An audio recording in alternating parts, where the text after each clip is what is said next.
संक्षिप्त योग रामायण. मूळ इंग्रजी लेखक पराग विजय गंधे.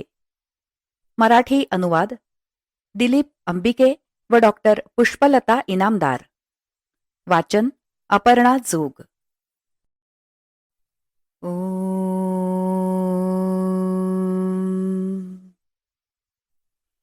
श्रीराम श्रीराम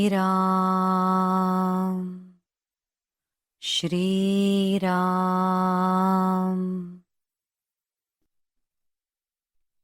भाग 41.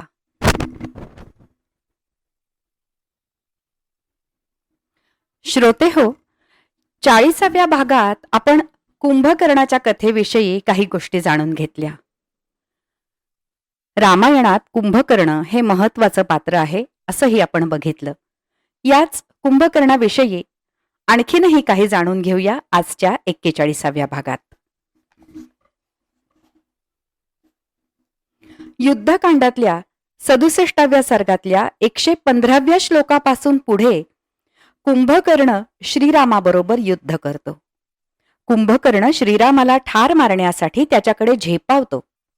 श्रीराम कुंभकर्णाच्या छातीवर बाण मारतो आणि त्याला शस्त्रहीन करतो.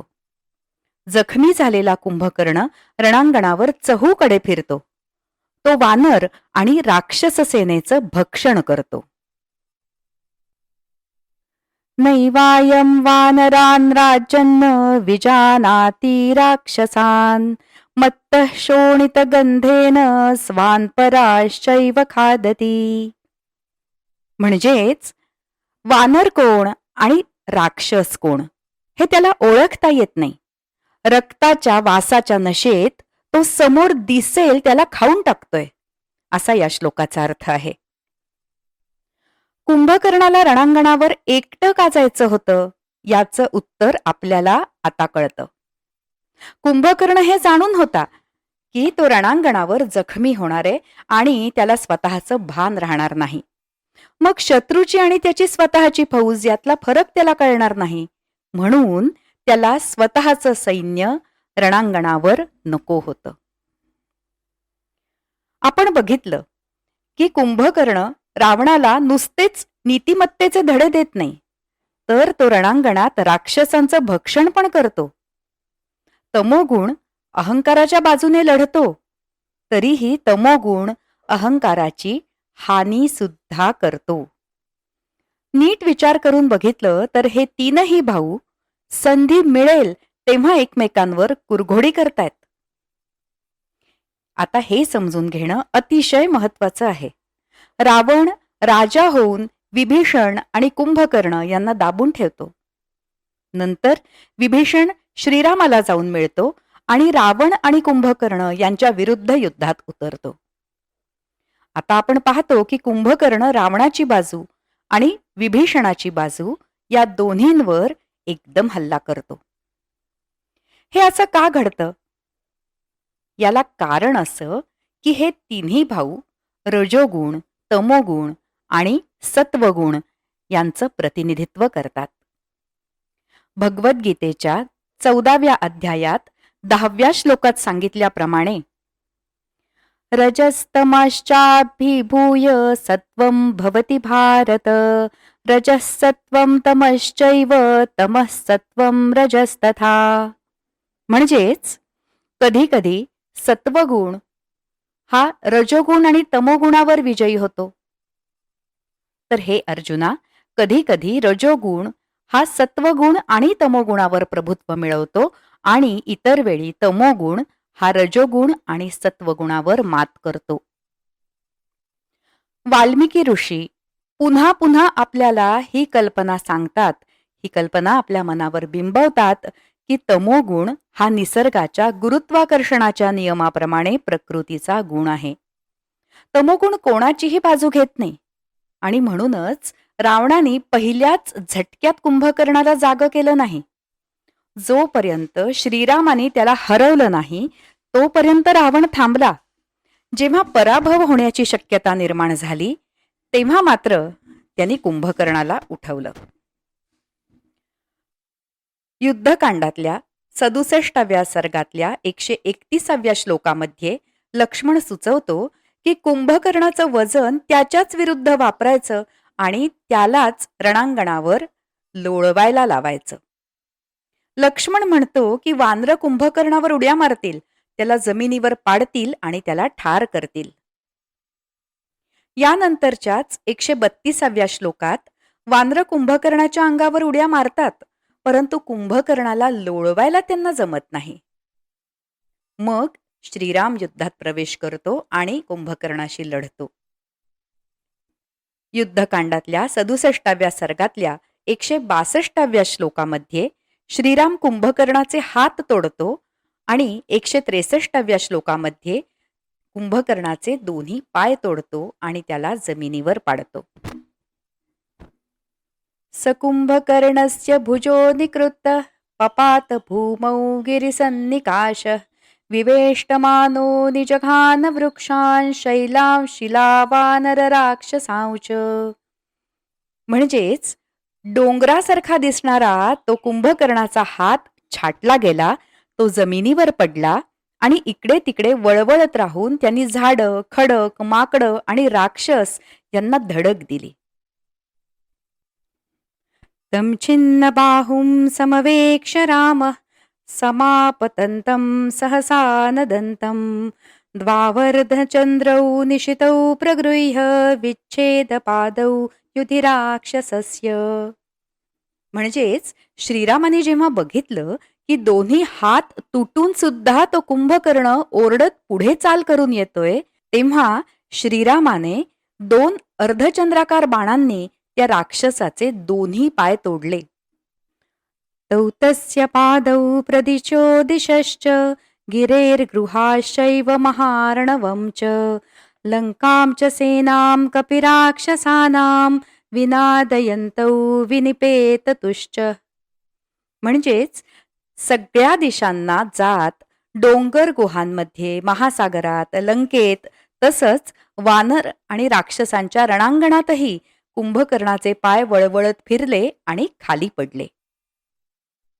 कुंभकर्णाचे तुटलेले हात आणि पाय वळवळत सर्वत्र फिरतात.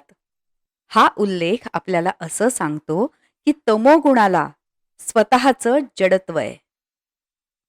तमोगुणाला स्वतःचं जडत्व आहे. एखाद्या व्यक्तीने तमोगुणावर मात केली तरी तमोगुण काही काळ आपली शक्ती वापरत राहील.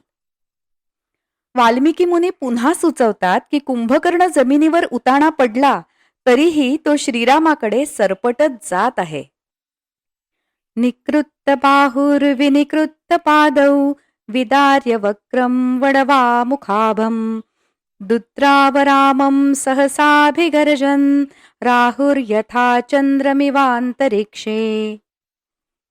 याचा अर्थ असा की जेव्हा कुंभकर्णाचे दोन्ही हात आणि दोन्ही पाय तुटले तेव्हा तो वडवानल अग्नीप्रमाणे आपलं मुख पसरून गर्जना करत सरपटत, म्हणजेच राहू ज्याप्रमाणे चंद्राकडे धावत येतो तसाच श्रीरामाकडे कुंभकर्ण येत होता. आता त्याचं तोंडच त्याचं शस्त्र आहे. युद्धकांडातल्या 67व्या सर्गातल्या 166व्या श्लोकात श्रीराम त्या रांगणाऱ्या कुंभकर्णाच्या तोंडात अनेक बाण मारतो आणि तेही बंद करतो. आणि त्यानंतरच्या 170व्या श्लोकामध्ये असा उल्लेख आहे की कुंभकर्णाचं शेवटी मस्तक उडवतो आणि श्रीराम त्या बलवान राक्षसाचा वध करतो.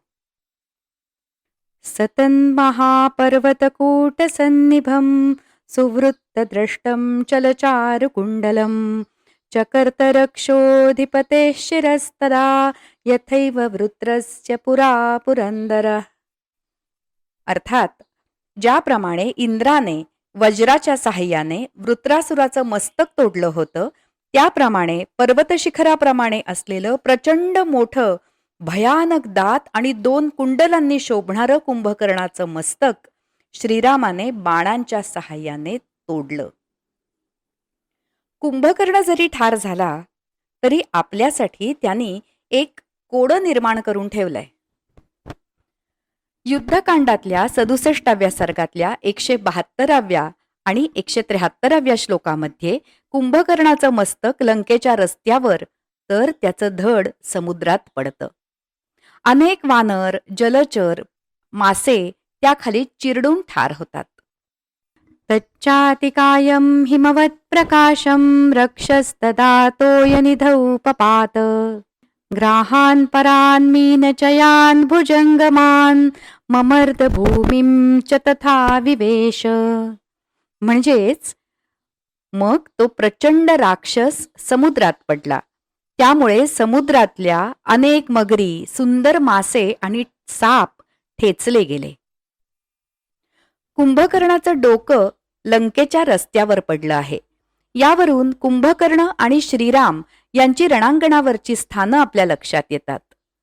श्रीरामाचं तोंड लंकेकडे आहे आणि समुद्र त्याच्या पाठीमागे आहे. हातपाय नसलेला कुंभकर्ण सरकत श्रीरामाकडे येतोय आणि त्याचं तोंड समुद्राकडे आहे. जेव्हा श्रीराम कुंभकर्णाचं मस्तक शक्तिशाली बाणाने उडवतो तेव्हा ते मस्तक लंकेकडे उडून पडतं. मग ते कुंभकर्णाचं प्रचंड धूळ श्रीरामाला ओलांडून समुद्रात कसं पडलं? अगदी काही श्लोकांच्या आधी कुंभकर्णाच्याच वचनाचा उपयोग करून लक्ष्मण त्याला ठार करण्याचा प्रयत्न करतो. शिवाय वाल्मिकी मुनींनी कुंभकर्णाची तुलना वरचेवर पर्वताबरोबर केलीये. याचा अर्थ त्याचं धड जिथे आहे तिथेच पडायला हवं होतं. आता इथे आपल्याला अगदी स्वच्छ दिसतं की कुंभकर्णाचं हात आणि पाय नसलेलं धड समुद्रात पडणं यात काहीतरी तफावत आहे. आध्यात्मिक बैठकीचा आधार घेऊनच म्हणजे कुंभकर्ण हा तमोगुण आहे असा विचार केला तरच हे कोडं उलगडतं. वाल्मिकी रामायणात समुद्राबद्दल एक कथा आहे. त्यात श्रीरामाच्या पूर्वजांनीच तो समुद्र तयार केलाय. त्यामुळे समुद्राचा आणि श्रीरामाचा सरळ सरळ संबंध आहे. कुंभकर्णाचं धड समुद्रात बुडतं याचाच अर्थ असा की कुंभकर्ण पर्यायाने श्रीरामात सामावला जातो. लक्षात घ्या, कुंभकर्णाचं धड समुद्रात बुडतं याचा अर्थ असा आहे की कुंभकर्ण श्रीरामात सामावला जातो. चैतन्य म्हणजे श्रीराम तमोगुणाचा म्हणजे कुंभकर्णाचा पराभव करतं आणि तमोगुणाला आपल्यात सामावून घेतं. गीतेमध्ये सुद्धा हेच सांगितलेलं आहे की गुण चैतन्यात आहेत, पण चैतन्य गुणांपेक्षा वेगळं आहे. इथे हे स्पष्ट दिसून येतं. गुण आणि चैतन्य यांचा संबंध समजावून घेणं अतिशय महत्वाचं आहे. कुंभकर्णाच्या माध्यमातून रामायण तमोगुण आणि त्याचा इतर गुणांशी आणि चैतन्याशी संबंध अतिशय सहज आणि गोष्टी रूपाने समजावून देतं. म्हणून कुंभकर्ण हे अतिशय महत्वाचं आणि अत्यंत सुंदर असं रामायणातलं पात्र आहे असं आपण म्हणू शकतो. याबरोबरच 41वा भाग संपला. धन्यवाद.